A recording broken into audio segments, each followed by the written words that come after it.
chance for your picture to be shown during Sunday Night Football. Grand prize winner will win a high-def flat-screen TV. Congratulations to Justin Tucker, this week's winner of the Hardy Superfan Contest. Email your picture to sendit12@NBC12.com.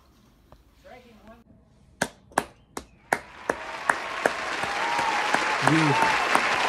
Just beautiful. It feels so good to win. I can't lie. I woke up with a smile on my face. Just a beautiful, beautiful call game by the offensive coordinator. Beautiful. Usually I'm very critical and kind of just in confusion of the offensive play calling, but it looked like he saved the perfect play calling for the right part of the season. Beautiful. Every aspect of the game was called beautiful yesterday. Jalen Hurts, there's no more questions. Is he good or isn't he good? He looks like he's back to himself. I mean, 16 for 24, 154 passing yards. It won't blow you away, but 2 passing touchdowns, no turnovers. You can't ask for much more than that. I mean, we absolutely rode over top of the New York Football Giants. I mean, it was a lot of questions coming into the game because the Giants had an amazing game last week. But like I said at the end of the video, I'm not going to say if. I knew we were going to go in there and beat them. I didn't know we were going to beat them that bad. But I knew we were going there and get the win. But over 268 yards rushing total for the Philadelphia Eagles. 44 rushes, 268 yards. Kenny Gainwell, I think this is his first 100-yard game. 12 rushes for 112 yards and a touchdown. Kenneth Gainwell got a burst on him. He got a burst on him, which kind of makes me nervous of Miles Sanders. I think we should stay with the running back committee. Miles Sanders says, just bring him back. He loves Philly. To me, he's willing to take a hometown discount, and I wouldn't shy away from offering it to him. I mean, it's other guys got to be paid. I mean, he just wants to be in Philly. I'm not going to say take a deal, and that's like taking money out the man's pocket, but if you say just bring me back, that's kind of what it sounds like to me. So it is what it is. We see how that play out in the offseason. But Miles Sanders himself was 17 for 90. And this is a lot of what I was saying on majority of the videos. Miles Sanders should have 15-plus carries every game. You see what happens when you hand the ball off and don't just throw the whole game? Stuff happens. You get first downs. You keep the ball longer than the other team. It's a lot more manageable. Especially when we got the offensive line that we got. Why wouldn't you hand the ball off to one of the best running backs in the league? You know what I mean? It just makes more sense. Then you got Hurts.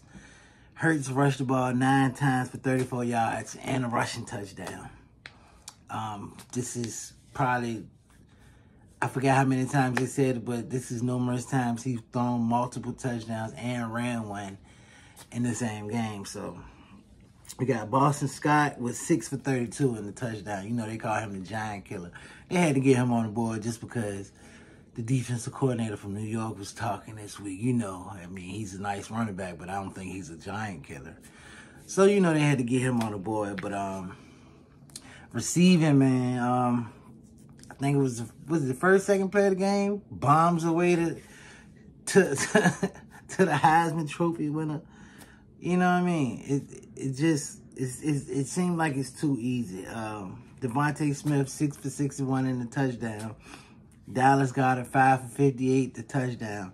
One thing that did kind of disturb me about the game, at the end of the game, A.J. Brown was kind of upset in his feelings. I hate for him to look like that because, you know what I'm saying, we at a good spot right now. We got one more game until the Super Bowl, and you look like you on a losing team.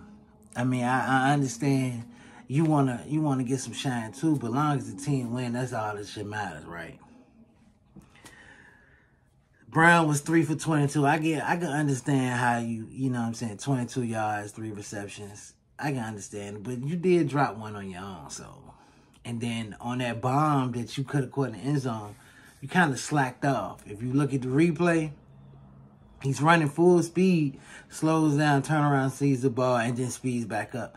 If you would have all the way through it, I'm pretty sure they would have been on the money.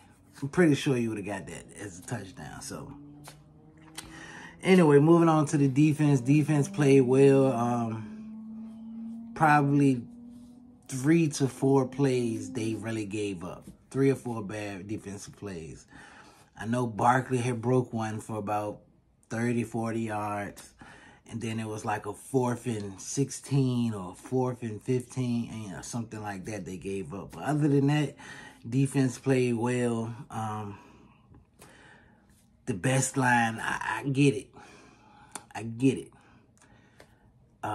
San Francisco, they got Nick Bosa. He is a beast. But our defensive line is better than San Francisco. I get it. Michael Parsons is a beast. DeMarcus Lawrence is a beast. But our defensive line is better than the Cowboys. Our defensive line is better than the Bills. Our defensive line is better than Kansas City.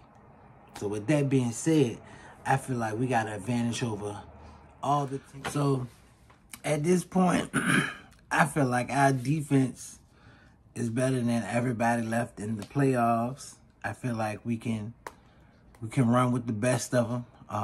It's going to be harder against, I mean, Daniel Jones is a mobile quarterback, but I feel like Bills Mafia got a better running quarterback than New York does. So it's probably going to be a little harder to play against Josh Allen. Then again, they also have better wide receivers than New York do also. So pretty much everybody left was a better team than New York. They did have us coming in. It was going to be a close game, but we proved majority of the world wrong. So at this point, I mean, we just sit back, watch who play tonight, see who win. In both games, honestly, AFC and NFC, to see who we got to suit up for next, whose tape we have to watch.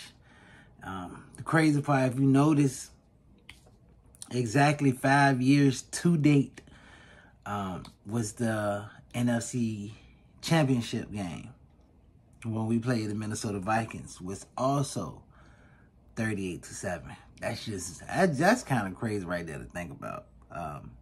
Exactly 5 years later, same day, 7-38. I mean, it's just that time of the year for me. I'm pretty sure that gives Eagle fans and players confidence like no other. I mean, it's just to think about is crazy. So we see who win tonight. I don't care if it's Cowboys. I don't care if it's San Francisco. I feel like Brock Purdy's rookiness is going to show up tonight, but who knows? He might stay on the straight arrow and just, you know what I'm saying, do his thing against the Cowboys. But I know when he comes to Philly, though, oh, he going to feel it. We got the best line. We got the best line, period. They might got Trent Williams over there, but he can't hold everybody. He can't hold Josh Sweat, Brandon Graham. And you know the crazy part about all these guys we got? Some of them coming off the bench. You know, we got the #1 pick coming off the bench. We got Brandon Graham coming off the bench. It's so many guys coming off the bench. We got a lot of guys contributing, man. It's just a beautiful thing to watch. I'm glad I'm an Eagles fan. It feels so good, man. It feels so good. Nobody wants to talk on Facebook today, by the way. Usually y'all suck, all I hear is, it was just the Giants. I mean, it was just the Giants, but it was a divisional round, so it got to count for something, right? It's just, we never get the respect, but we like it like that, though. We like not getting the respect because we like hushing, silencing all the haters. So with that being said, like, comment, subscribe. Send it to your teachers. Send it to your mother. Send it to your brother, your uncle. You know what I'm saying? You know how we do it. Send it to everybody. You can send it to your neighbor, even though you don't know him. Tell him, go look at this guy. YouTube video, subscribe. Give him some more subscribers. Like, comment, subscribe.